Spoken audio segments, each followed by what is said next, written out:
I'm Dr. Stephen Zemanek. Today's question comes from Spokane, Washington. She writes, why are there so many Christian denominations? That is an excellent question. Basically, there are two answers to this, a good answer and a bad answer, and I'm going to start off with the bad and then leave you with the good. The bad half has to do with what we see in Genesis chapter 3. If you'll notice in Genesis chapter 3, selfishness separated Adam and Eve from each other and separated Adam and Eve from God, and then finally separated Adam and Eve even from the very world they were created to be in harmony with. In fact, you'll notice that Eve isn't called Eve until chapter 3. When God created her, it was just Adam. They were so close and so connected, she didn't even have the name Eve. It wasn't until there was this sense of separation that there was a need to call them Adam and Eve. That selfishness has carried over in how we relate to God even to today. You'll find in the history of several denominations that basically one group wanted something different than another group, and their inability or unwillingness to deal with it caused a separation. That's an oversimplification, I realize it, but let's be honest, people. Much of the reason for our denominations and this new movement of non-denominationalism, which is simply a denomination of no denomination, is a result of our selfishness. We want to worship God the way we want to worship Him. We don't like the music of a certain church. We don't like the way a certain church stands, sits, moves, and so we get off and start Uncle Bob's happy religion of the perfect saints.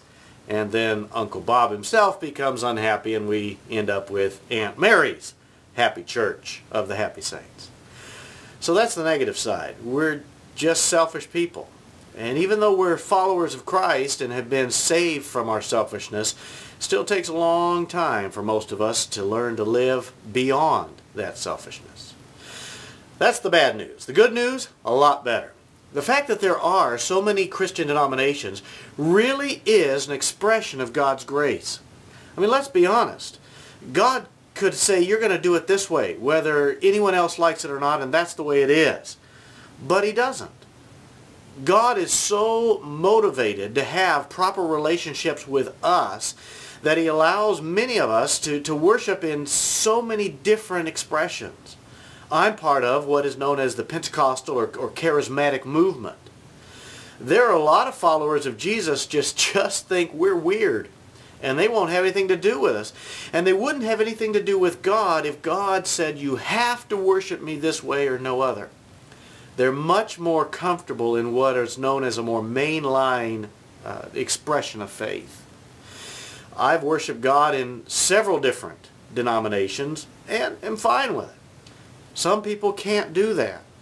And so God, in His desire to let us worship Him, allows us to find homes in various denominations that will be more pleasant for our worship style and worship taste.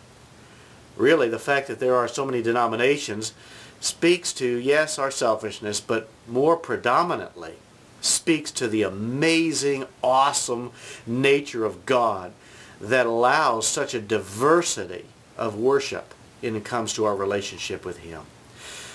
If you're allowing the denominations to separate you from a relationship with God, then you're missing the point.